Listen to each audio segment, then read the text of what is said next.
ವಿಭಿನ್ನ ರೀತಿಯ ವಿಶೇಷ ಮಾಹಿತಿಗಾಗಿ ನಮ್ಮ ಚಾನಲನ್ನು ಸಬ್ಸ್ಕ್ರೈಬ್ ಮಾಡಿ, ಲೈಕ್ ಮಾಡಿ, ಶೇರ್ ಮಾಡಿ. ಇನ್ನೇನು 2026 ಶುರು ಆಗ್ತಾ ಇದೆ. ಈಗ 2025ರಲ್ಲಿ ನಮ್ಮನ್ನ ಆಳಿದಂತಹ ಒಂದು ಗ್ರಹ ಏನಿರುತ್ತೆ, ಮಂಗಳ ಗ್ರಹ. ಈ ಒಂದು ವಿಚಾರದಲ್ಲಿ ನಾವು ಈಗ ಬರ್ತಕ್ಕಂಥ 2026 ಪ್ರತಿಯೊಬ್ಬರಿಗೂ ಸಹ ಒಳ್ಳೇದನ್ನ ಮಾಡ್ಕೊಳ್ಬೇಕಾಗಿರ್ತಕ್ಕಂಥದ್ದು. ಯಾಕಂದ್ರೆ ಎಲ್ಲರ ಆಸೆ ಇರ್ತಕ್ಕಂಥದ್ದೇ ನಾವು ರಾಜರ ತರ ಬದುಕ್ಬೇಕು, ರಾಣಿ ತರ ಬದುಕ್ಬೇಕು ಅನ್ನೋದಿರುತ್ತೆ. ಹಾಗಾಗಿ ಈ ವರ್ಷದಲ್ಲಿ ಪ್ರತಿಯೊಬ್ಬರು ಸಹ ಆ ನಿಟ್ಟಿನಲ್ಲಿ ಬದುಕುವಂತ ಯೋಚನೆ ಮಾಡ್ಬೇಕು, ಯಾವುದ್ರಲ್ಲೂ ಕಮ್ಮಿ ಇರಬಾರ್ದು. ನೋಡಿ, ಗ್ರಹಗಳ ಬಲ ಒಂದು ನಾವು ಉಚ್ಚವಾಗಿದ್ದಾಗ ಯಾವ ರೀತಿ ಬದುಕ್ತೀವಿ, ನೀಚವಾಗಿದ್ದಾಗ ಯಾವ ರೀತಿ ನಾವು ಅಧೋಗತಿಗೆ ಹೋಗ್ತೀವಿ ಅನ್ನೋದು ತುಂಬಾ ಶಾಸ್ತ್ರಗಳಲ್ಲಿ, ಪುರಾಣಗಳಲ್ಲಿ ಇರ್ತಕ್ಕಂಥದ್ದು. ನಮ್ಮ ಹಿಂದೂ ಸಂಪ್ರದಾಯದಲ್ಲಿ ಇದೆಲ್ಲ ಉಲ್ಲೇಖ ಇರ್ತಕ್ಕಂಥದ್ದು. ಯಾವುದನ್ನು ತೆಗ್ದಾಕ್ಬಾರ್ದು. ಯಾಕಂದ್ರೆ ಪ್ರತಿ ವರ್ಷನೂ ಸಹ ನಾವು ಪಂಚಾಂಗವನ್ನ ಓದಿದಾಗ, ತಿಳ್ಕೊಂಡಾಗ ನಮ್ಮ ಗ್ರಹ ಬಲ ಹೇಗಿರುತ್ತೆ, ನಮ್ಮ ಜ್ಯೋತಿಷ ಏನಿರುತ್ತೆ, ನಮ್ಮ ಜಾತಕ ಫಲ ಏನಿರುತ್ತೆ, ನಾವು ಹುಟ್ಟಿದಂತಹ ರಾಶಿ ನಕ್ಷತ್ರ ಸಮಯಕ್ಕೆ ಅನುಗುಣವಾಗಿ ನಾವು ಯಾವ ರೀತಿಯ ಜೀವನವನ್ನ ಮಾಡ್ತೀವಿ ವರ್ಷ ಅನ್ನೋದು ತುಂಬಾ ಮುಖ್ಯವಾಗಿ ಎಲ್ಲರೂ ತಿಳ್ಕೊಬೇಕಾಗಿರ್ತಕ್ಕಂಥದ್ದು. ಹಾಗಾಗಿ 2026ರಲ್ಲಿ 25ರಲ್ಲಿ ಏನೆಲ್ಲ ನಾವು ಮಾಡಿರ್ತೀವೋ ಆ ಕರ್ಮ ಫಲ ಅನ್ನೋದು ಏನೆಲ್ಲ ನಮಗೆ ಒಳ್ಳೇದ್ ಮಾಡುತ್ತಾ ಕೆಟ್ಟದ್ ಮಾಡುತ್ತಾ ಅಂತ ತಿಳ್ಕೊಳ್ಳೋಂಥ ವಿಚಾರದಲ್ಲಿ ಕೆಲವೊಂದು ರಾಶಿಗಳಿಗೆ ಹೊಸ ಅವಕಾಶಗಳು ತುಂಬಾ ದೊಡ್ಡ ಫಲವನ್ನ ಕೊಡ್ತಕ್ಕಂಥದ್ದು. ಹಾಗೆ ಕೆಲವೊಂದು ರಾಶಿಗಳಿಗೆ ತುಂಬಾ ಕೆಟ್ಟ ಫಲ ಇರ್ತಕ್ಕಂಥದ್ದು, ಮಿಕ್ಕ ರಾಶಿಗಳಿಗೆ ಮಿಶ್ರ ಫಲ ಇರ್ತಕ್ಕಂಥದ್ದು. 2026 ಆಳುವಂತಹ ಗ್ರಹ ಬಂದು ಸೂರ್ಯ ಗ್ರಹ. ಯಾರೆಲ್ಲ ನಾವು ಲೀಡರ್ ಆಗ್ಬೇಕು, ಒಂದು ದೊಡ್ಡ ಪದವಿ ಬರಬೇಕು, ಒಂದು ಸ್ಕೂಲ್ ಇರ್ಬೋದು, ಕಾಲೇಜ್ ಇರ್ಬೋದು, ಒಂದು ಫ್ಯಾಕ್ಟ್ರಿ ಇರ್ಬೋದು, ಅಥವಾ ಯಾವುದೋ ಒಂದು ಸೊಸೈಟಿ ಅಂತ ಏನ್ ಹೇಳ್ತಾರೆ, ಅಥವಾ ಯಾವುದೋ ಒಂದು ಅಧ್ಯಕ್ಷತನ ಬೇಕಾಗುತ್ತೆ, ಅಥವಾ ರಾಜಕೀಯದಲ್ಲಿ ಮುಂದಕ್ಕೆ ಬರಬೇಕು, ಅಥವಾ ಮಾನಿಟರ್ ಆಗ್ಬೇಕು ಸ್ಕೂಲಲ್ಲಿ, ಅಥವಾ ಯಾವುದೋ ಒಂದು ಪೊಸಿಷನ್ಗೆ ನಾವು ಬರಬೇಕು, ನಮ್ಗೆ ಆ ನಿಟ್ಟಿನಲ್ಲಿ ನಮ್ಗೆ ಅಧಿಕಾರ ಬೇಕು ಅನ್ನೋರೆಲ್ಲರೂ ಸಹ, ಅಥವಾ ಗೌರ್ಮೆಂಟ್ ಕೆಲಸಗಳು ಬೇಕು, ಅಥವಾ ಸರ್ಕಾರಿ ಉದ್ಯೋಗ ನಮಗ್ ಬೇಕು ಅಂತ ಬಯಸೋರೆಲ್ಲರೂ ಸಹ ಈ ವರ್ಷವನ್ನ ಸದುಪಯೋಗ ಮಾಡ್ಕೊಳ್ಬಹುದು. ಆ ನಿಟ್ಟಿನಲ್ಲಿ ಅವರು ಪ್ರಯತ್ನವನ್ನ ಮಾಡ್ತಾ ಇದ್ರೆ ಈ ವರ್ಷದಲ್ಲಿ ಖಂಡಿತ ಅದು ಹಾಗೆ ಆಗುತ್ತೆ. ಯಾವ ಕಾರಣಕ್ಕೂ ಈ ಒಂದು ಚಾನ್ಸ್ ಅನ್ನ ಮಿಸ್ ಮಾಡ್ಕೊಳ್ಬಾರ್ದು. ಆ ರೀತಿ ಬದುಕ್ಬೇಕು, ನಮ್ಮದೇ ಆದ ಅಧಿಕಾರ ನಡಿಬೇಕು, ನಮ್ಮದು ಎಲ್ಲಾ ಕಡೆನೂ ನಮ್ಮ ಒಂದು ನೇಮು ಫೇಮು ಇರ್ಬೇಕು ಅಂತ ಆಸೆ ಪಡ್ತಕ್ಕಂಥವ್ರು, ಅಥವಾ ಒಂದು ನಮಗೆ ರೆಕಗ್ನೈಸೇಷನ್ ಇರಬೇಕು ಅಂತ ಹೇಳ್ತಕ್ಕಂಥವ್ರು, ನಮ್ಗೆ ಒಂದು ಪದವಿ ಬೇಕು, ಅಧಿಕಾರ ಬೇಕು ಅನ್ನೋರು, ಮನೆಯಲ್ಲೇ ಇರ್ಬೋದು, ಹೊರಗಡೆ ಸಮಾಜದಲ್ಲಿ ಇರಬಹುದು, ಅಂದ್ರೆ ಗಣ್ಯ ವ್ಯಕ್ತಿಗಳ ರೂಪದಲ್ಲಿ ಕಾಣಿಸ್ಕೊಳ್ಬೇಕು, ನಮ್ಮದೇ ಆದ ಒಂದು ಗೌರವವನ್ನ ನಾವು ಕಂಡ್ಕೊಳ್ಬೇಕು, ಜನ ಎಲ್ಲ ನಮ್ಮನ್ನು ಗುರುತಿಸ್ಬೇಕು ಅಂತ ಬಯಸೋರೆಲ್ಲರೂ ಸಹ ಈ ವರ್ಷ ಸೂರ್ಯನ ಆರಾಧನೆ ಮಾಡ್ಕೊಳ್ಬೇಕು. ಎಷ್ಟೋ ಜನ ಹೇಳ್ತಾರೆ, ನಾವು ಸೂರ್ಯನ ಆರಾಧನೆ ಮಾಡ್ತಾ ಇದ್ದೀವಿ, ಅರ್ಘ್ಯವನ್ನ ಕೊಡ್ತಾ ಇದೀವಿ ಅಂತ ಹೇಳ್ತಾ ಇರ್ತಾರೆ. ಆದ್ರೆ ಈ ವರ್ಷದಲ್ಲಿ ಯಾವ ರೀತಿ ಇರಬೇಕು ಅನ್ನೋದಾದ್ರೆ, ಸೂರ್ಯನಿಗೆ ಅರ್ಘ್ಯವನ್ನ ಕೊಡ್ತಕ್ಕಂತ ಸಮಯ 5ರಿಂದ 6 ಒಳಗಡೆ, ಅಂದ್ರೆ ಸೂರ್ಯ ಉದಯ ಆಗ್ತಕ್ಕಂಥ ಸಂದರ್ಭದಲ್ಲಿ ಸೂರ್ಯನನ್ನ ನೋಡಿ ಅರ್ಘ್ಯವನ್ನ ಕೊಡಬೇಕು. ಅರ್ಘ್ಯವನ್ನ ಕೊಡುವಂತ ಸಂದರ್ಭದಲ್ಲಿ ಆ ನೀರು ಯಾವ ಕಾರಣಕ್ಕೂ ಕಾಲಿನ ಮೇಲೆ ಅಥವಾ ದೇಹದ ಮೇಲೆ ಬೀಳಬಾರ್ದು, ನೆಲದಲ್ಲಿ ಮಾತ್ರ ಬೀಳ್ಬೇಕು. ಎಷ್ಟೊಂದ್ ಜನ ಅಪಾರ್ಟ್ಮೆಂಟ್ ಅಲ್ಲಿ ಇರ್ತೀವಿ, ಅಲ್ಲಿರ್ತೀವಿ, ಇಲ್ಲಿರ್ತೀವಿ, ಆಗೋದಿಲ್ಲ ಅಂತ ಹೇಳ್ತಾರೆ. ಆದ್ರೆ ಅವರು ಒಂದು ಬಕೆಟ್ ಅನ್ನಾದ್ರೂ ಇಟ್ಕೊಂಡು ಅದ್ರ ಒಳಗಡೆ ನೀರ್ ಬೀಳ್ಬೇಕು ಹೊರತು ಮೇಲೆ ಬೀಳ್ಬಾರ್ದು. ಮತ್ತೆ ಸಮಯ ತುಂಬಾ ಮುಖ್ಯ ಆಗಿರ್ತಕ್ಕಂಥದ್ದು. ಯಾವ ಸಮಯದಲ್ಲಿ ಮಾಡ್ಬೇಕು, ತುಂಬಾ ಜನ 8 ಗಂಟೆ ಮೇಲೆ, 10 ಗಂಟೆ ಮೇಲೆ, 11 ಗಂಟೆಗೆಲ್ಲ ಅರ್ಘ್ಯವನ್ನು ಕೊಡ್ತಾರೆ. ಆಗ್ಲೇ ಸ್ನಾನ ಮಾಡಿ ಆಗ್ಲೇ ಪೂಜೆ ಮಾಡೋದು ಅಂತ ಅನ್ಕೊಳ್ತಾ ಇರ್ತಾರೆ. ಅಂತಹ ಸಂದರ್ಭದಲ್ಲಿ ಇದೆಲ್ಲ ಆಗೋದಿಲ್ಲ. ಆಗಬೇಕು ಅಂತ ಬಯಸಿದ್ರೆ ಸಮಯ ಇರಬೇಕು, ಆದ್ರೆ ಕೊಡುವಂತಹ ರೀತಿ ಅಂದ್ರೆ ಮಾಡುವಂತಹ ವಿಧಾನಗಳೇನಿರುತ್ತೆ ಅದು ಕರೆಕ್ಟ್ ಆಗಿರ್ಬೇಕಾಗುತ್ತೆ. ಮತ್ತೆ ತಾಮ್ರದ ಲೋಟ ಅಥವಾ ತಾಮ್ರದ ಚೆಂಬಿನಲ್ಲೇ ಕೊಡ್ಬೇಕು. ಸೂರ್ಯನನ್ನ ನಾವು ನೋಡ್ತಕ್ಕಂಥದ್ದು ಹಳದಿ ಅಂದ್ರೆ ಬಂಗಾರದ ಒಂದು ರೂಪದಲ್ಲಿ ನಾವು ನೋಡ್ತಕ್ಕಂಥದ್ದು. ಹಾಗಾಗಿ ಹಳದಿ ವಸ್ತ್ರಗಳನ್ನು ಹೆಚ್ಚೆಚ್ಚಾಗಿ ಧರಿಸ್ಕೊಳ್ತಕ್ಕಂಥದ್ದು, ಹಳದಿ ವಸ್ತ್ರಗಳನ್ನು ದಾನ ಮಾಡ್ತಕ್ಕಂಥದ್ದು, ಸೂರ್ಯನಿಗೆ ನಮಸ್ಕಾರವನ್ನ ಮಾಡ್ತಕ್ಕಂಥದ್ದು, ಸೂರ್ಯನ ಒಂದು ನಾಮಗಳನ್ನ ಜಪ ಮಾಡ್ತಕ್ಕಂಥದ್ದು. ಅರ್ಘ್ಯವನ್ನು ತುಂಬಾ ಜನ ಸುಮ್ಮನೆ ಕೊಟ್ಟು ಬಿಡ್ತಾರೆ, ಏನೋ ನಮ್ ಮಂತ್ರ ಜಪ ಮಾಡೋದಿಲ್ಲ. ಓಂ ಸೂರ್ಯಾಯ ನಮಃ, ಅಥವಾ ಓಂ ಭಾಸ್ಕರಾಯ ನಮಃ, ಅಥವಾ ಓಂ ದ್ರೋಣಿ ಸೂರ್ಯಾಯ ನಮಃ, ಈ ರೀತಿ ಒಂದು ನಾಮಗಳನ್ನು ಯಾವಾಗ ಜಪ ಮಾಡಿ ಹೇಳ್ತಾರೋ ಅದರಲ್ಲಿ ಒಂದು ಶಕ್ತಿ ಬರುತ್ತೆ. ಅರ್ಘ್ಯವನ್ನ ಕೊಡ್ತಾ ಇದೀವಿ, ನಾಮ ಜಪವನ್ನ ಮಾಡ್ತಾ ಇದೀವಿ, ಬೇಕು ಅಂತ ಬಯಸಿದ್ದನ್ನ ಮ್ಯಾನಿಫೆಸ್ಟ್ ಮಾಡ್ಕೊಳ್ತಾ ಇರ್ತಾರೆ, ಸಂಕಲ್ಪ ಮಾಡ್ಕೊಳ್ತಾ ಇರ್ತಾರೆ, ಪದೇ ಪದೇ ಅದನ್ನ ಉಚ್ಚಾರಣೆ ಮಾಡ್ತಾ ಇರ್ಬೇಕಾದ್ರೆ ಆ ಶಕ್ತಿ, ಆ ವೈಬ್ರೇಷನ್ ಅವ್ರಿಗೆ ಬಂದು ಆ ರೀತಿ ಅವ್ರು ಆಗೋಕೆ ಸಾಧ್ಯ ಆಗುತ್ತೆ. ಇಲ್ಲ ಇನ್ವಾಲ್ವ್ ಆಗ್ಲಿಲ್ಲ, ಏಕಾಗ್ರತೆ ಇಲ್ಲ, ನಾವ್ ಏನೋ ಮಾಡಲ್ಲ, ಸುಮ್ನೆ ಏನೋ ಕಾಟಾಚಾರಕ್ಕೆ ಮಾಡ್ತೀವಿ ಅಂತಂದ್ರೆ ಅವ್ರಿಗೆ ಬರೋದಿಲ್ಲ. ಎಷ್ಟೋ ಜನ ಇಷ್ಟು ವರ್ಷಗಳಲ್ಲಿ ಮಾಡ್ತಾ ಇದ್ರೆ ನಮ್ಗೆ ಏನೋ ಆಗ್ಲಿಲ್ಲ ಅಂತ ಕೇಳ್ತಾ ಇರ್ತಾರೆ. ಅಂತವ್ರೆಲ್ಲರೂ ಈ ವಿಚಾರವನ್ನ ತಿಳ್ಕೊಳ್ಬೇಕಾಗುತ್ತೆ.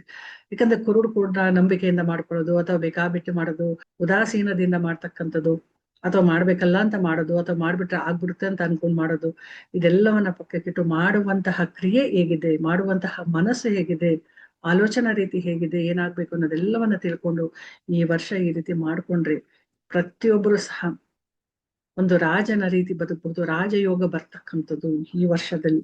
ಅಂದ್ರೆ ಎಷ್ಟೇ ಒಂದು ನೀಚ ಸ್ಥಾನದಲ್ಲಿದ್ದು ಸಹ ಗ್ರಹ ಬಲಗಳು ಅದನ್ನು ಉಚ್ಚ ಸ್ಥಾನಕ್ಕೆ ತರ್ಕೊಳ್ಳೋದಕ್ಕೆ, ಹಣೆಬರಹವನ್ನ ಬದಲಾಯಿಸ್ಕೊಳ್ಳೋದಕ್ಕೆ ಸ್ವತಃ ಆ ವ್ಯಕ್ತಿ ಪ್ರಯತ್ನವನ್ನು ಮಾಡ್ಬೇಕು. ಸುಮ್ಮನೆ ಕೂತು ನಾವು ಏನೆಲ್ಲ ಮಾಡ್ತಿದೀವಿ, ನಮ್ಮ ಜೀವನದಲ್ಲಿ ಏನು ನಡೀತಾ ಇಲ್ಲ ಅಂದ್ರೆ ಏನ್ ತಪ್ಪು ಮಾಡ್ತಾ ಇದ್ದಾರೆ, ಯಾವ್ದನ್ನು ಸರಿಯಾಗಿ ಮಾಡ್ಕೊಳ್ಬೇಕು ಅನ್ನೋದೆಲ್ಲವನ್ನು ಸಹ ತಿಳ್ಕೊಳ್ಬೇಕು. ತಿಳ್ಕೊಂಡು ಅದರಂತೆ ಆ ನಿಟ್ಟಿನಲ್ಲಿ ಮಾಡಿದ್ರೆ ಖಂಡಿತ ಆಗುತ್ತೆ. ಯಾಕಂದ್ರೆ ಯಾರಿಗೆ ಇದು ಆಸೆ ಇರುತ್ತೋ, ನಾವು ಹೀಗೆ ಬದುಕಬೇಕು ಅಂತ ನಿರ್ಧಾರ ಮಾಡ್ತಾ ಇರ್ತಾರೋ, ಆ ರೀತಿ ಬದುಕಲೇಬೇಕು ಅಂತ, ಗುರಿಯನ್ನ ಸಾಧಿಸ್ಲೇಬೇಕು ಅಂತ ಅನ್ಕೊಳ್ತಾರೋ ಅಂತವ್ರು ಈ ರೀತಿ ಮಾಡ್ಲೇಬೇಕು. ಹೇಗೋ ನಮ್ ಜೀವನ ಇರುತ್ತೆ ಬಿಡು, ಪರವಾಗಿಲ್ಲ, ಹೆಂಗ್ ಬಂದ್ರು ನಾವು ತಗೊಂತೀವಿ, ದೇವ್ರ ಇಟ್ಟಂಗ ಆಗ್ಲಿ ಅಂತ ಅಂದ್ರೆ ಅದು ಯಾರು ಮಾಡೋ ಅವಶ್ಯಕತೆ ಇರುವುದಿಲ್ಲ. ಯಾಕಂದ್ರೆ ಯಾರಿಗೆ ಏನಾದ್ರೂ ಬೇಕು ಅಂದ್ರೆ, ಈಗ ನೋಡಿ ರ್ಯಾಂಕ್ ಬರ್ಬೇಕು ಕ್ಲಾಸಲ್ಲಿ ಅಂತಂದ್ರೆ ಅವ್ರು ಎಷ್ಟು ಎಫರ್ಟ್ ಹಾಕ್ಬೇಕು. ಇಲ್ಲ ಎಷ್ಟೋ ಬಂದು ಪಾಸಿಂಗ್ ಮಾರ್ಕ್ಸ್ ಬಂದ್ರೆ ಸಾಕಪ್ಪ, ನಾವು ಪಾಸ್ ಆದ್ರೆ ಸಾಕು ಅಂದ್ರೆ ಅವ್ರು ಎಷ್ಟು ಓದಬೇಕು. ಈ ರೀತಿ ಜೀವನದಲ್ಲೂ ಅಷ್ಟೇನೆ, ಬರೀ ಸ್ಕೂಲ್ಗೂ ಕಾಲೇಜ್ಗೆ ಅಷ್ಟೇ ಇಲ್ಲ, ಮಾರ್ಕ್ಸ್ ಕಾರ್ಡ್ ಅಷ್ಟೇ ಇದು ಸೀಮಿತ ಆಗ್ಬಾರ್ದು, ಜೀವನದಲ್ಲೂ ಗೆಲ್ಲಬೇಕು. ಯಾಕಂದ್ರೆ ಈ ಮಾನವ ಜೀವನವನ್ನು ತಗೊಂಡು ಬಂದಾಗ ಕರ್ಮಗಳನ್ನ ಕಳೆದು ಒಂದು ನಿಟ್ಟಿನಲ್ಲಿ ಒಂದು ಪ್ರಶಂಸೆ ಇರ್ಬೋದು, ಗೌರವ ಇರ್ಬೋದು, ಒಂದು ಗುರಿ ಸಾಧಿಸೋದಿರಬಹುದು, ಜೀವನವನ್ನ ಸುಂದರ ಮಾಡ್ಕೊಳ್ಬೇಕು. ಆ ನಿಟ್ಟಿನಲ್ಲಿ ಪ್ರತಿಯೊಬ್ರು ಪ್ರಯತ್ನ ಮಾಡ್ಬೇಕು. ಎಲ್ಲರಿಗೂ ಕಷ್ಟ ಇರುತ್ತೆ, ಬಂದ ಮೇಲೆ ಮನುಷ್ಯ ಅಂತ ಹುಟ್ಟಿದ ಮೇಲೆ ಪ್ರತಿಯೊಬ್ಬರಿಗೂ ಕಷ್ಟ ಇರುತ್ತೆ. ಆದ್ರೆ ಯಾರು ಹೇಗೆ ಬೆಳಿಬೇಕು ಅನ್ನೋದು ಅವರ ಮಾನಸಿಕ ಸ್ಥಿತಿ ಅಥವಾ ಅವರ ಆಲೋಚನೆ, ಅವರ ಒಂದು ಗುರಿಗೆ ಬಿಟ್ಟಿರ್ತಕ್ಕಂಥದ್ದು. ಯಾರು ಹೇಗೆ ತಗೊಂತಾರೋ ಆ ರೀತಿ ಅವ್ರ ಬದುಕನ್ನ ಅವ್ರು ರೂಪಿಸ್ಕೊಳ್ಬಹುದು. ಕುತ್ಕೊಂಡ್ ಮಾತಾಡಿದ್ರೆ ಏನೂ ಆಗೋದಿಲ್ಲ, ಮಾಡಬೇಕು. ಒಂದ್ ಹೆಸರು ಮಾಡ್ಬೇಕು, ಒಂದ್ ದುಡ್ಡು ಮಾಡ್ಬೇಕು, ಒಂದೇನೋ ಅಧಿಕಾರ ಪಡ್ಕೊಳ್ಬೇಕು ಅಂತಂದ್ರೆ ಆ ನಿಟ್ಟಿನಲ್ಲಿ ಏನೆಲ್ಲ ಸಾಧ್ಯ ಆಗುತ್ತೋ ಅದನ್ನು ಮಾಡುವಂತಹ ಒಂದು ವರ್ಷ ಅಂತಂದ್ರೆ ಪ್ರತಿಯೊಬ್ಬರಿಗೂ ಈ 2026 ನೋಡಿ. 2026 ಅನ್ನೋದು ಒಂದು ಸಂಖ್ಯೆ ಕೂಡಿದ್ರೆ ಒಂದು ಬರುತ್ತೆ. ಸೂರ್ಯ ಗ್ರಹಕ್ಕೆ ಇದು ಸಂಬಂಧಪಟ್ಟಿರ್ತಕ್ಕಂಥದ್ದು. ನಂಬರ್ 1 ಅಂತಂದ್ರೆ ಸೂರ್ಯ ಗ್ರಹದ ಆಡಳಿತಕ್ಕೆ ಒಳಪಟ್ಟಿರ್ತಕ್ಕಂಥದ್ದು. ಹಾಗಾಗಿ ಕಣ್ಣಿಗೆ ಕಾಣುವಂತಹ ದೇವರು ಈ ಸೂರ್ಯ ಗ್ರಹ. ಸೂರ್ಯ ತುಂಬಾ ಹೊಳಿತಾ ಇರ್ತಾನೆ, ಹಾಗೆ ಶಾಖ ಜಾಸ್ತಿ ಇರುತ್ತೆ, ತಡ್ಕೊಳಕ್ ಆಗೋದಿಲ್ಲ.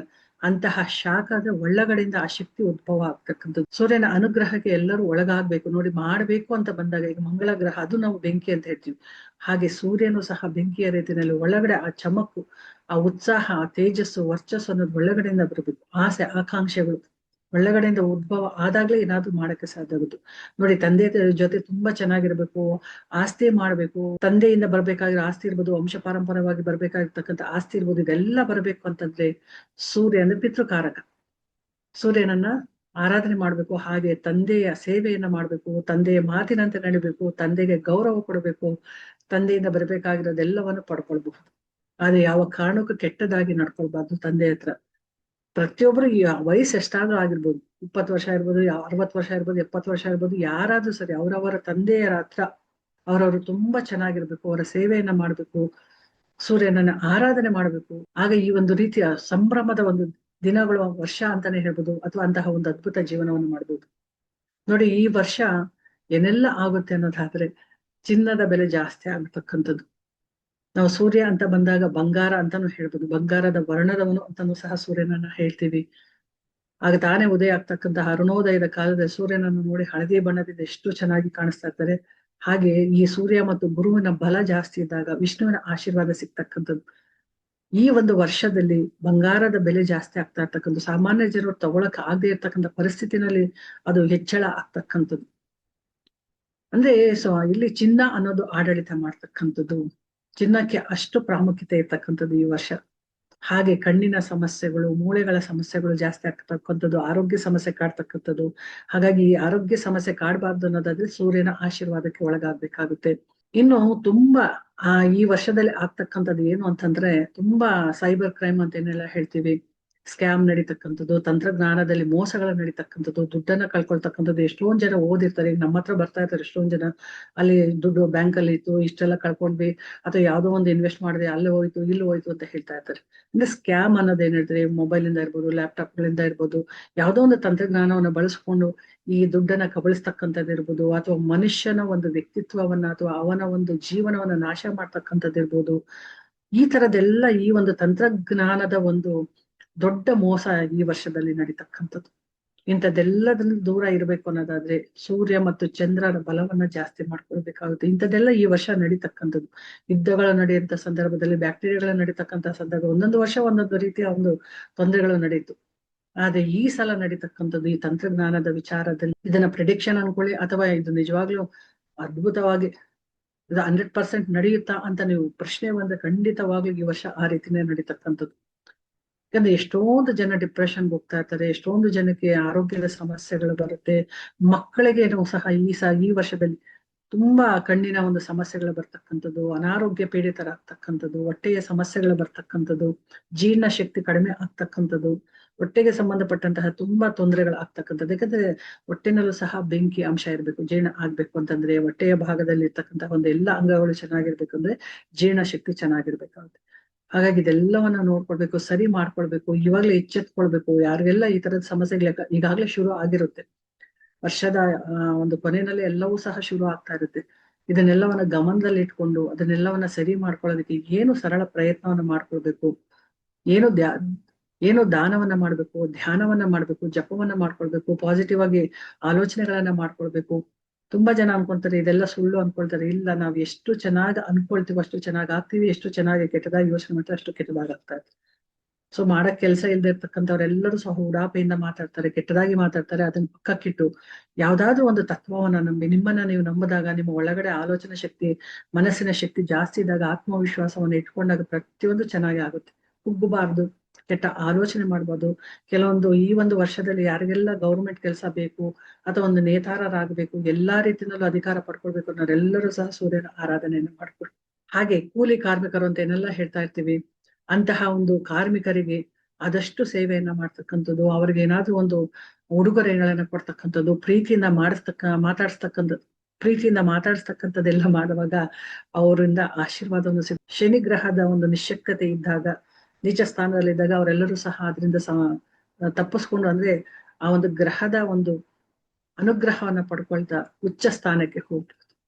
ಯಾರಿಗೆಲ್ಲ ಶನಿ ದೋಷ ಇದೆ, ಸಾಡೆ ಸಾತಿ ನಡೀತಾ ಇದೆ, ಅಥವಾ ರಾಹುಕೇತು ದಶೆ ಇದೆ, ಅಥವಾ ಅದರಿಂದ ತುಂಬಾ ಸಮಸ್ಯೆಗಳನ್ನ ಅನುಭವಿಸ್ತಾ ಇದ್ದಾರೆ, ಅಥವಾ ಮಂಗಳ ಗ್ರಹದ ಒಂದು ದೋಷ ಇದೆ, ಇದೆಲ್ಲವನ್ನು ಇದ್ದಾಗ ಸೂರ್ಯನನ್ನ ಬಲ ಮಾಡ್ಕೊಳ್ಳಿ, ಚಂದ್ರನನ್ನ ಬಲ ಮಾಡ್ಕೊಳ್ಬೇಕು. ಇದೆಲ್ಲ ಮಾಡ್ಕೊಂಡಾಗ ಮಾತ್ರನೇ ಆ ದುಷ್ಟ ಗ್ರಹಗಳು ಅಥವಾ ಏನು ಕೆಟ್ಟ ಗ್ರಹಗಳು ಅಂತ ಹೇಳ್ತೀವಿ ಆ ಪ್ರಭಾವಕ್ಕೆ ಒಳಗಾಗೋದಿಲ್ಲ. ಇಲ್ಲ ಅಂತಂದ್ರೆ ಆ ರೀತಿನೇ ತೊಂದ್ರೆ ಅನುಭವಿಸ್ತಾ ಜೀವನದಲ್ಲಿ ಕಷ್ಟವನ್ನ, ಡಿಪ್ರೆಷನ್ಗೆ ಹೋಗ್ತಾ ಇರ್ತಾರೆ ಜನ. ಎಷ್ಟು ಮಾಡಿದ್ರು ಇಷ್ಟೇ, ಏನ್ ಮಾಡಿದ್ರು ಇಷ್ಟೇ ಅಂತಾರೆ. ಈ ವರ್ಷ ಅದನ್ನ ಸದುಪಯೋಗ ಮಾಡ್ಕೊಳ್ಳಿ. ಈ ವರ್ಷದಲ್ಲಿ ಏನೆಲ್ಲ ತೊಂದರೆಗಳಾಗುತ್ತೋ ಆದಷ್ಟು ಎಚ್ಚರಿಕೆಯಿಂದ ವಹಿಸಿ, ಆರೋಗ್ಯ ಸಮಸ್ಯೆಗಳ ಕಾಡ್ದಿದ್ದಂಗೆ. ಹಾಗೆ ಅಧಿಕಾರ ಬೇಕು ಅಂತ ಬಂದಾಗ ಸೂರ್ಯನ ಆಶೀರ್ವಾದ ಪಡ್ಕೊಳ್ಳೋದಕ್ಕೆ. ಹಾಗೆ ಈ ಸೈಬರ್ ಕ್ರೈಮ್ಗಳು ನಡಿಬಾರ್ದು ಅನ್ನೋದಾದ್ರೆ, ದುಡ್ಡು ವಿನಾಕಾರಣ ಆಚೆ ಹೋಗ್ಬಾರ್ದು, ಯಾರೋ ನಮ್ಮ ದುಡ್ಡನ್ನ ಕಬಳಿಸ್ಕೊಳ್ಬಾರ್ದು ಅಂತಂದ್ರೆ ನೋಡಿ, ಚಿನ್ನನೂ ಕಳುವಾಗ್ಬಾರ್ದು. ಮನೆಯಲ್ಲಿ ಚಿನ್ನ ಕಳುವಾದ್ರೂ ಸಹ ತುಂಬಾ ಕಷ್ಟ ಕಾಲ ಬರ್ತು ಅಂತಾನೆ ಅರ್ಥ. ಹಾಗಾಗಿ ಚಿನ್ನ ಆಗ್ಲಿ ಹಣ ಆಗ್ಲಿ ಕಳ್ಕೊಳ್ಳುವಂತಹ ಒಂದು ಪರಿಸ್ಥಿತಿಗೆ ಈ ವರ್ಷ ಬರಬಾರ್ದು. ಎಷ್ಟೊಂದು ಜನಕ್ಕೆ ಇದು ಆಗ್ತಾ ಇರುತ್ತೆ. ಎಷ್ಟೊಂದು ಜನ ನಾವು ನಮ್ ಕ್ಲೈಂಟ್ಸ್ ಅನ್ನ ನೋಡ್ತಾ ಇರ್ತೀವಿ, ಎಲ್ಲಾ ವಿದ್ಯಾವಂತರೆ, ಎಲ್ಲ ತಿಳಿದಿರೋರೆ, ಅದು ಎಷ್ಟೋ ಮೋಸಕ್ಕೆ ಹೋಗ್ತಾ ಇರ್ತಾರೆ. ಆನ್ಲೈನ್ ಒಂದು ಯಾವ್ದೋ ಒಂದು ದಂಧೆನೋ ಅದಕ್ಕೆ ಸ್ಕ್ಯಾಮ್ ಇರ್ತಕ್ಕಂತಹದ್ರಲ್ಲಿ ಅವ್ರು ಮುಳುಗೋಗ್ತಾರೆ. ಗೊತ್ತಿದ್ದೋ ಯಾವ್ದೋ ಒಂದು ಕಾರಣಕ್ಕೆ ಏನೋ ಒಂದು ಮೋಸ ಹೋಗ್ತಾ ಇರ್ತಾರೆ. ಎಚ್ಚೆತ್ತುಕೊಳ್ಳಿ. ಇಂತಹ ಒಂದು ದುರಾಸೆಯ ಭಾವ ಅಥವಾ ಯಾವ್ದು ಒಂದಾದಕ್ಕೆ ₹1 ಹಾಕಿದ್ರೆ ₹2 ಬರುತ್ತೆ ಅಂತ, ಅದು ಯಾರೋ ಗೊತ್ತಿಲ್ದೇನೆ ವಾಟ್ಸಪ್ ಮೆಸೇಜ್ ಮಾಡ್ತಂದ್ರೆ ಅವ್ರಿಗೆ ಮೆಸೇಜ್ ಮಾಡ್ತಾ ಕುತ್ಕೊಳ್ಳೋದು, ಅವರ ಒಂದು ಖಾಸಗಿ ವಿಚಾರಗಳನ್ನ ಹಂಚ್ಕೊಳ್ತಕ್ಕಂಥದ್ದು ಯಾವ ಕಾರಣಕ್ಕೂ ಮಾಡ್ಬಾರ್ದು ಈ ವರ್ಷ. ಇಲ್ಲ ಅಂತಂದ್ರೆ ಜೀವನದಲ್ಲಿ ತುಂಬಾ ನೋವುಗಳನ್ನ ನೋಡ್ಬೇಕಾಗುತ್ತೆ, ಕಷ್ಟಗಳನ್ನ ನೋಡ್ಬೇಕಾಗುತ್ತೆ. ಈಗಾಗಲೇ ಎಲ್ಲರಿಗೂ ಶುರು ಆಗಿರುತ್ತೆ, ಆದ್ರೆ ಈ ವರ್ಷದಲ್ಲಿ ಇದೆಲ್ಲವೂ ತುಂಬಾ ಸಾಧ್ಯತೆ ಇದೆ. ಹಾಗೆ ಯಾವ ಒಂದು ರಾಶಿಗಳಿಗೆ ಒಂದು ಒಳ್ಳೇದಾಗುತ್ತೆ ಅನ್ನೋದಾದ್ರೆ, ಮಿಥುನ ರಾಶಿಗೆ, ಮೇಷ ರಾಶಿಗೆ ಹಾಗೂ ಸಿಂಹ ರಾಶಿಗೆ ಈ ಒಂದು ವರ್ಷ ತುಂಬಾ ಅದ್ಭುತವಾಗಿರ್ತಕ್ಕಂಥದ್ದು. ಹೊಸ ಹೊಸ ಅವಕಾಶಗಳು ಬರ್ತಕ್ಕಂಥದ್ದು, ಹೊಸ ಉದ್ಯೋಗ ಸಿಗ್ತಕ್ಕಂಥದ್ದು, ಅವ್ರು ಏನ್ ಅನ್ಕೊಳ್ತಾರ ನಡಿತಕ್ಕಂಥದ್ದು, ರಾಜಯೋಗ ಬರ್ತಕ್ಕಂಥದ್ದು, ₹1 ₹2 ಲಾಭ ಮಾಡ್ಕೊಳ್ತಕ್ಕಂಥದ್ದು. ಆದ್ರೆ ಸಂಯಮ ಅನ್ನೋದಿರ್ಬೇಕು ಈ ಒಂದು ರಾಶಿಯವರಿಗೆ. ಕೆಲವೊಂದು ಜನಕ್ಕೆ ಈಗಾಗ್ಲೇ ಒಳ್ಳೇದಾಗ್ತಾ ಇರುತ್ತೆ, ಆದ್ರೆ ಅದು ಆಗ್ತಾ ಇರ್ಬೇಕಾದ ಅಹಂಕಾರ ಅನ್ನೋದು ಬರ್ಬಾರ್ದು, ನಾನು ಅನ್ನೋ ಒಂದು ದುರಭಿಮಾನ ಬರಬಾರ್ದು. ಅವ್ರಿಗೆ ಏನೆಲ್ಲ ಒಳ್ಳೇದಾಗ್ತಾ ಇದೋ ಅದು ಪರಮಾತ್ಮನ ಕೃಪೆಯಿಂದ ಅಂತ ಹೇಳಿ ಭಾವಿಸ್ಕೊಂಡು, ಆ ಅವಕಾಶಗಳು ಬಂದಾಗ ಹಿಂದೆ ಹೋಗದೆ ಅದನ್ನ ಸರಿಯಾದ ರೀತಿಯಲ್ಲಿ ಬಳಸ್ಕೊಂಡಾಗ ತುಂಬಾ ಅದ್ಭುತವಾದ ಒಂದು ಜೀವನವನ್ನ ಇವ್ರು ಮಾಡ್ಬೋದು. ಈ ವರ್ಷದಲ್ಲಿ ಅನ್ಕೊಂಡಿದ್ದೆಲ್ಲವೂ ನಡೀತಕ್ಕಂಥದ್ದು. ಇನ್ನು 3 ರಾಶಿಗಳು ಅಂತಂದ್ರೆ ಮಕರ, ಕುಂಭ, ಮೀನ, ಈ ಒಂದು ರಾಶಿಗಳಿಗೆ ಈ ವರ್ಷದಲ್ಲಿ ತುಂಬಾ ಒಂದು ನಷ್ಟವನ್ನ ಅನುಭವಿಸ್ತಕ್ಕಂಥದ್ದು, ಅದು ಕಷ್ಟವನ್ನ ಅನುಭವಿಸ್ತಕ್ಕಂಥದ್ದು, ಅನ್ಕೊಂಡಿದ್ದ ರೀತಿಯಲ್ಲಿ ನಡೀದೇ ಇರ್ತಕ್ಕಂಥದ್ದು, ಅಥವಾ ಏನೇ ಮಾಡ್ಕೊಳ್ಳಕ್ ಹೋದ್ರು ಇವಾಗಾಗ್ಲೇ ಅವ್ರಿಗೆ ಒಂದು ರೀತಿಯ ಒಂದು ನೋವು ಅಥವಾ ಯಾವುದೋ ಒಂದು ರೀತಿಯ ಬಾಧೆಗಳಾಗ್ತಕ್ಕಂಥದ್ದು, ಆರೋಗ್ಯ ಸಮಸ್ಯೆಗಳು ಕಾಣ್ತಕ್ಕಂಥದ್ದು, ಎಷ್ಟೊಂದು ಇವಾಗ ಕೋರ್ಟ್ ಕೇಸ್ಗಳಿರ್ಬೋದು, ಅಥವಾ ಅವರು ಮಾಡಿರ್ತಕ್ಕಂಥ ಎಷ್ಟೋ ಎಫರ್ಟ್ ಆಗಿರ್ತಕ್ಕಂಥದ್ದು ಆಗ್ತಾನೆ ಇರೋದಿಲ್ಲ. ಈ ವರ್ಷನೂ ಅದು ಕಂಟಿನ್ಯೂ ಆಗ್ತಕ್ಕಂಥದ್ದು. ಇದಕ್ಕೆ ರೆಮಿಡಿಗಳನ್ನ ಮಾಡ್ಕೊಳ್ಬೇಕು. ಇವತ್ತು ಇವರು ಡಾರ್ಕ್ ಕಲರ್ ಬಟ್ಟೆಗಳನ್ನ ಹಾಕೊಳ್ಬಾರ್ದು. ಅಂದ್ರೆ ಕೆಂಪು ಬಣ್ಣ ಇರ್ಬೋದು, ನೀಲಿ ಬಣ್ಣ ಇರ್ಬೋದು, ಬ್ರೌನ್ ಕಲರ್, ಇದೆಲ್ಲವನ್ನ ಹಾಕೊಳ್ಬಾರ್ದು. ಇವರು ತಿಳಿ ಗುಲಾಬಿ ಬಣ್ಣಗಳು ಅಥವಾ ಬಿಳಿ ಬಣ್ಣಗಳನ್ನ ಧರಿಸ್ಕೊಳ್ಬೇಕು. ಹಾಗೆ ಇವರ ಒಂದು ರಾಶಿಗೆ ಅಧಿಪತಿ ಆಗಿರ್ತಕ್ಕಂತಹ ದೇವರ ಆರಾಧನೆಯನ್ನ ಮಾಡ್ತಕ್ಕಂಥದ್ದು, ಜೊತೆಗೆ ಈ ವರ್ಷ ಸೂರ್ಯನ ಆರಾಧನೆ ಮಾಡ್ಕೊಳ್ತಕ್ಕಂಥದ್ದು, ಆದಿತ್ಯ ಹೃದಯಮನ ಹೇಳ್ಕೊಳ್ತಕ್ಕಂಥದ್ದು. ಅಂದ್ರೆ ನೋಡಿ, ಈಗ ಆದಿತ್ಯ ಹೃದಯ ಯಾವಾಗ ಬಂದಿದ್ದು, ಶ್ರೀರಾಮ ಯುದ್ಧದಲ್ಲಿ ರಾವಣನ ಜೊತೆ ಹೋರಾಡ್ತಾ ಇರ್ಬೇಕಾದ್ರೆ ಎಷ್ಟು ಹೋರಾಟ ಮಾಡ್ತಾ ಇದ್ರು ಸಹ ಒಂದ್ ಸ್ವಲ್ಪ ದಣ ದಣ ದಣದ್ ಬಿಡ್ತಾರೆ, ಸ್ವಲ್ಪ ಸುಸ್ತಾಗುತ್ತೆ. ಏನಪ್ಪಾ ಇಷ್ಟೆಲ್ಲ ಹೋರಾಟ ಮಾಡ್ತಾ ಇದ್ರೆ ಇನ್ನೂ ಗೆಲುವನ್ನು ಸಿಗ್ತಾ ಇಲ್ಲ ಅನ್ನೋದು ಒಂದು ಆಲೋಚನೆ ಬರುತ್ತೆ. ಅಂತ ಸಂದರ್ಭದಲ್ಲಿ ಅಗಸ್ತ್ಯ ಮುನಿಗಳು ಬೋಧಿಸಿರ್ತಕ್ಕಂಥ ಆದಿತ್ಯ ಹೃದಯಮನ ಹೇಳ್ತಕ್ಕಂಥದ್ದು, ಆ ಆ ಒಂದು ಸೂರ್ಯನ ಒಂದು ಆಶೀರ್ವಾದವನ್ನು ಪಡಿತಕ್ಕಂಥದ್ದು, ಗೆಲುವನ್ನ ಯಶಸ್ಸನ್ನ ಪಡಿಬೇಕು ಅನ್ನೋದಾದ್ರೆ. ಹಾಗೆ ಈ ರಾಶಿಯವರೆಲ್ಲರೂ ಸಹ ದಾನ ಧರ್ಮವನ್ನು ಮಾಡ್ತಕ್ಕಂಥದ್ದು, ಅಂದ್ರೆ ಗೋಧಿಯನ್ನ ದಾನ ಮಾಡ್ತಕ್ಕಂಥದ್ದು, ಹಳದಿ ಬಟ್ಟೆಗಳನ್ನ, ಗುಲಾಬಿ ಬಿಳಿ ಬಟ್ಟೆಗಳನ್ನ ಧರಿಸ್ಕೊಳ್ತಕ್ಕಂಥದ್ದು, ಗುರು ಸೇವೆಯನ್ನ ಮಾಡ್ತಕ್ಕಂಥದ್ದು, ಗುರು ನಿಂದನೆ ಯಾವ ಕಾರಣಕ್ಕೂ ಮಾಡಬಾರ್ದು. ಹಾಗೆ ತಮ್ಮ ಇಷ್ಟ ದೇವರ ಕುಲದೇವರ ಆರಾಧನೆ ಮಾಡ್ಕೊಳ್ತಕ್ಕಂಥದ್ದು, ಸೂರ್ಯನಿಗೆ ಅರ್ಘ್ಯವನ್ನ ಕೊಡ್ತಕ್ಕಂಥದ್ದು, ಪಶು ಪಕ್ಷಿಗಳಿಗೆ ನೀರನ್ನ ಕೊಡ್ತಕ್ಕಂಥದ್ದು, ಈ ತರದ್ದು ಒಂದು ಮಾಡ್ಕೊಂಡು ಬಂದ್ರೆ ಈ ರಾಶಿಯವರೆಗೂ ಸಹ ತುಂಬಾ ಒಳ್ಳೇದಾಗ್ತಕ್ಕಂಥದ್ದು. ಇದೆಲ್ಲ ಯಾರು ಮಾಡ್ತಾರೆ ಬಿಡು ಅಂತ ಅನ್ಕೊಂಡ್ರೆ ಆ ಒಂದು ತೊಂದರೆಯನ್ನು ಅನುಭವಿಸ್ಲೇಬೇಕಾಗುತ್ತೆ. ಹಾಗಾಗಿ ನಮ್ಗೆ ಏನೋ ಒಂದು ತೊಂದರೆ ಇದೆ, ನಮ್ಮ ರಾಶಿಗೆ ಏನೋ ಒಂದು ಬಲ ಬರ್ತಾ ಇದೆ ಅನ್ನೋರು ಸಹ ಅದನ್ನ ಅಹಂಕಾರಕ್ಕೆ ಬಿಡದೆ ತುಂಬಾ ಹೆಮ್ಮೆ ಪಡದೆ ಏನಾದ್ರೂ ಒಂದು ಒಳ್ಳೇದನ್ನು ಮಾಡ್ಬೇಕು. ಹಾಗೆ ತಮ್ಮ ಒಂದು ಗ್ರಹ ಬಲ ನೀಚವಾಗಿದೆ, ನಮ್ಮ ಜೀವನದಲ್ಲಿ ತುಂಬಾ ಕಷ್ಟ ಬರುತ್ತೆ ಅನ್ನೋರು ಸಹ ದಾನ ಧರ್ಮ ಮಾಡ್ತಾ ಅದನ್ನು ಸುಗಮವಾಗಿ ತಗೊಂಡು ಹೋಗ್ಬೇಕು ಹೊರ್ತು, ನಮ್ ಜೀವನದಲ್ಲಿ ಹಿಂಗೆ ಆಗ್ಬಿಡುತ್ತಲ್ವಾ, ಇನ್ನೇನು ಮಾಡಕ್ಕಾಗಲ್ಲ, ಆದ್ರೆ ಆಗ್ಲಿ ಬಿಡು ಅಂತ ಹೇಳ್ಬಿಟ್ಟು ಸುಮ್ನೆ ಕುತ್ಕೊಂಡ್ಬಿಡೋದು ಅಂತಲ್ಲ. ತೊಂದ್ರೆ ಆಗುತ್ತೆ ಅಂದ್ರೂ ದಾನ ಧರ್ಮ ಮಾಡ್ಕೊಂಡು ಸರಿ ಮಾಡ್ಕೊಳ್ಬೇಕು. ಒಳ್ಳೇದಾಗ್ತಾ ಇದೆ ಅಂತ ಹೇಳಿದ್ರು ಇನ್ನೂ ಹೆಚ್ಚೆಚ್ಚು ಒಳ್ಳೊಳ್ಳೆ ಕೆಲಸ ಕಾರ್ಯಗಳನ್ನ ಮಾಡ್ಬೇಕಾಗುತ್ತೆ. ಸೊ ಯಾವಾಗ, ಯಾಕಂದ್ರೆ ಮುಂದೆ ಇನ್ನೂ ಜೀವನ ಇದೆ, ಇದೊಂದೇ ವರ್ಷ ಅಲ್ಲ. ನಾವ್ ಈ ವರ್ಷದಲ್ಲಿ ಏನೆಲ್ಲ ಮಾಡ್ತೀವೋ, ಹೀಗೆಲ್ಲ ಭಗವಂತ ಒಳ್ಳೇದನ್ನ ಕೊಟ್ಟಿದ್ರು ಸಹ ಅದನ್ನ ಹೇಗ್ ತಗೊಂಡ್ ಹೋಗ್ತೀವಿ, ಯಾವ ರೀತಿ ಅದನ್ನ ನೋಡ್ತೀವಿ ಅನ್ನೋದು ತುಂಬಾ ಮುಖ್ಯ ಆಗಿರುತ್ತೆ. ಆ ನಿಟ್ಟಿನಲ್ಲಿ ಈ ವರ್ಷದಲ್ಲಿ ಎಲ್ಲರೂ ಒಂದು ರಾಜ ಯೋಗವನ್ನ ಅಥವಾ ಗಜಕೇಸರಿ ಯೋಗವನ್ನ ತಂದುಕೊಳ್ಬಹುದು. ಇನ್ನು ಮಿಕ್ಕಿದ ರಾಶಿಗಳಿಗೆ ಮಿಶ್ರ ಫಲ ಇರ್ತಕ್ಕಂಥದ್ದು, ಹಾಗೂ ಇಲ್ಲ ಹೀಗೂ ಅಲ್ಲ ಅನ್ನೋ ರೀತಿನಲ್ಲಿ ಅವ್ರದ್ದು ನಡೀತಾ ಇರುತ್ತೆ ಜೀವನ. ಹಾಗಾಗಿ ಈ ವರ್ಷದಲ್ಲಿ ಏನ್ ಮಾಡ್ಕೊಳ್ಬೇಕು, ಹೇಗಿರ್ಬೇಕು, ಯಾಕಂದ್ರೆ ದೊಡ್ಡ ಮಟ್ಟದಲ್ಲಿ ಇರ್ತಕ್ಕಂಥವ್ರು ಸಹ ಈ ವರ್ಷದಲ್ಲಿ ಕೆಲವೊಂದು ಸಮಸ್ಯೆಗಳನ್ನ ಎದುರಿಸ್ಬೇಕಾಗುತ್ತೆ. ಅದು CM ಇರ್ಬೋದು, PM ಇರಬಹುದು, ದೊಡ್ಡ ದೊಡ್ಡ ಒಂದು ರಾಜನೀತಿ ತಂತ್ರದಲ್ಲಿ ಇರ್ತಕ್ಕಂಥವ್ರು ಇರಬಹುದು, ಅಥವಾ ದೊಡ್ಡ ದೊಡ್ಡ ಬಿಸ್ನೆಸ್ ಮನೆಗಳಿರ್ಬೋದು. ಯಾರೇ ಆಗ್ಲಿ ಈ ವರ್ಷದಲ್ಲಿ ಅವು ಒಂದು ಜೀವನವನ್ನ ಅಥವಾ ಅವ್ರು ಅಂದುಕೊಂಡಿದ್ದನ್ನ ನಿಭಾಯಿಸ್ಬೇಕು ಅಂದ್ರೆ ಕೆಲವೊಂದು ಅಡ್ಡಿ ಆತಂಕಗಳು ಬರ್ತಕ್ಕಂಥದ್ದು. ಅದನ್ನ ನಿಭಾಯಿಸಕ್ಕೆ ಅವರು ಹೋರಾಟ ಮಾಡ್ಬೇಕಾಗುತ್ತೆ, ಇನ್ನಷ್ಟು ಬಲವನ್ನ ಪಡ್ಕೊಳ್ಬೇಕಾಗುತ್ತೆ. ಅವ್ರಿಗೆ ಸೂರ್ಯನ ಆಶೀರ್ವಾದ ಇರ್ಬೇಕಾಗುತ್ತೆ. ಯಾರಿಗೆ ಚಂದ್ರ ವೀಕ್ ಆಗಿರ್ತಾನೋ, ಸೂರ್ಯ ವೀಕ್ ಆಗಿರ್ತಾನೋ, ತಂದೆ ತಾಯಿರ ಜೊತೆ ಜಗಳ ಇರುತ್ತೆ, ಆಸ್ತಿ ವಿವಾದಗಳಿರುತ್ತೆ. ಹಾಗೆ ಜೀವನದಲ್ಲಿ ಗೆಲುವು ಅನ್ನೋದು, ಅಧಿಕಾರ ಅನ್ನೋದು ಸ್ವಲ್ಪ ಕಡಿಮೆ ಮಟ್ಟದಲ್ಲಿರ್ತಕ್ಕಂಥದ್ದು. ನೇಮು ಫೇಮು ಬೇಕು ಅನ್ನೋದಾದ್ರೆ, ಯಶಸ್ಸು ಬೇಕು, ನಮ್ಮ ಜೀವನದಲ್ಲಿ ಅಧಿಕಾರ ಪಡ್ಕೊಳ್ಬೇಕು ಅನ್ನೋರೆಲ್ಲರೂ ಸಹ ಈ ವರ್ಷ ತಾಮ್ರವನ್ನ ದಾನ ಮಾಡಿ, ಹಿತ್ತಾಳೆಯನ್ನ, ಪಂಚಲೋಹಗಳನ್ನ ದಾನ ಮಾಡಿ, ಅಥವಾ ಬೆಳ್ಳಿಯನ್ನ ದಾನ ಮಾಡಿ, ಅಂತಹ ಒಂದು ತಟ್ಟೆಗಳಲ್ಲಿ ಅಥವಾ ಪಾತ್ರೆಗಳಲ್ಲಿ ಆಹಾರದ ಪದಾರ್ಥಗಳನ್ನ ಇಟ್ಟು ಸೇವನೆ ಮಾಡ್ತಕ್ಕಂಥದ್ದು. ಹಾಗೆ ಹಳದಿ ಬಟ್ಟೆಗಳನ್ನ ಜಾಸ್ತಿ ಧರಿಸ್ಕೊಳ್ತಕ್ಕಂಥದ್ದು, ಅದನ್ನ ದಾನವನ್ನ ಮಾಡ್ತಕ್ಕಂಥದ್ದು. ಬಂದವರಿಗೆ ಎಂಥದ್ದೇ ಜನ ಇರಬಹುದು, ಅವರನ್ನ ಗೌರವದಿಂದ ಪ್ರೀತಿಯಿಂದ ಆಧರಿಸ್ಬೇಕಾಗಿರ್ತಕ್ಕದ್ದು. ಇದೆಲ್ಲವನ್ನ ಮಾಡಿ ನೋಡಿ, ಈ ವರ್ಷ ಸೂರ್ಯನ ಸಂಪೂರ್ಣ ಅನುಗ್ರಹ ಸಿಗ್ತಕ್ಕಂಥದ್ದು. ಸೂರ್ಯ ಅಂತಂದ್ರೆ ಕಣ್ಣಿಗೆ ಕಾಣುವಂತಹ ದೇವರು. ಹಾಗಾಗಿ ಆ ಸೂರ್ಯನ ಒಂದು ಬಲ ಬಂದ್ಬಿಟ್ರೆ ಮನುಷ್ಯನಿಗೆ ನೇಮು ಫೇಮ್ ಅನ್ನೋದು ಖಂಡಿತ ಇರ್ತಕ್ಕಂಥದ್ದು. ಯಾರಿಗೆಲ್ಲ ಬೇಕು ಅಂತ ಆಸೆ ಪಡ್ತಾರೋ ಅವರೆಲ್ಲರೂ ಸಹ ಈ ನಿಟ್ಟಿನಲ್ಲಿ ಮಾಡಿ. ಮತ್ತೆ ಇನ್ನೂ ಒಂದಷ್ಟು ವಿಡಿಯೋಗಳನ್ನ ಮಾಡ್ತೀವಿ. ಈ ಒಂದು ಡಿಸೆಂಬರ್ 31ಕ್ಕೆ ಏನ್ ಮಾಡ್ಕೊಳ್ಬೇಕು, ಹಾಗೆ ಹೊಸ ವರ್ಷಕ್ಕೆ ಏನೆಲ್ಲ ಬೇಕು, ಈ ನೆಗೆಟಿವ್ ಎನರ್ಜಿ ಇರ್ತಕ್ಕಂಥದ್ದು, ಅಥವಾ ಡಿಪ್ರೆಷನ್ ಅಲ್ಲಿ ಇರ್ತಕ್ಕಂಥದ್ದು, ಆರೋಗ್ಯ ಸಮಸ್ಯೆದಲ್ಲಿ ಇರ್ತಕ್ಕಂಥವ್ರಿಗೆ, ಅಥವಾ ಹೇಳಿದ ಮಾತು ಯಾರು ಕೇಳ್ತಾ ಇಲ್ಲ, ಗಂಡ ಕೇಳ್ತಾ ಇಲ್ಲ, ಮಕ್ಕಳು ಕೇಳ್ತಾ ಇಲ್ಲ ಅಂದ್ರೆ ಏನ್ ಮಾಡ್ಕೊಳ್ಬೇಕು, ಮತ್ತೆ ಯಾವ ರಾಶಿಯವರಲ್ಲಿ ಯಾವ ಒಂದು ಬಣ್ಣವನ್ನ ಧರಿಸ್ಕೊಳ್ಬೇಕು ಅನ್ನೋದನ್ನು, ಆಮೇಲೆ ರುದ್ರಾಕ್ಷಿಗಳ ವಿಚಾರವನ್ನು ಸಹ ಸಾಕಷ್ಟು ವಿಚಾರಗಳನ್ನ ತಿಳಿಸ್ಬೇಕು ಅಂತ ಈ ವರ್ಷದಲ್ಲಿ ಇದೆಲ್ಲವನ್ನ ಯಾರ್ಗೆ ಯಾವ್ದು ಅನುಕೂಲ ಆಗುತ್ತೋ ಅದನ್ನ ಮಾಡ್ಕೊಳ್ತಾ ಹೋಗೋದ್ರಿಂದ ಅದ್ಭುತವಾದ ಒಂದು ಜೀವನವನ್ನ ಪಡ್ಕೊಳ್ಬಹುದು. ಯಾಕಂದ್ರೆ ಪ್ರತಿಯೊಂದು ಜೀವಿಯು ಸಹ ಸುಖವಾಗಿ ಬದುಕಬೇಕು. ಆ ನಿಟ್ಟಿನಲ್ಲಿ ಪ್ರಯತ್ನವನ್ನ ಮಾಡ್ಬೇಕು. ಆಗಲ್ಲ ಅಂತ ಕೂತ್ಕೊಳ್ಬಾರ್ದು, ಏನೋ ಒಂದು ಮಾಡ್ತಾ ಇರ್ಬೇಕು.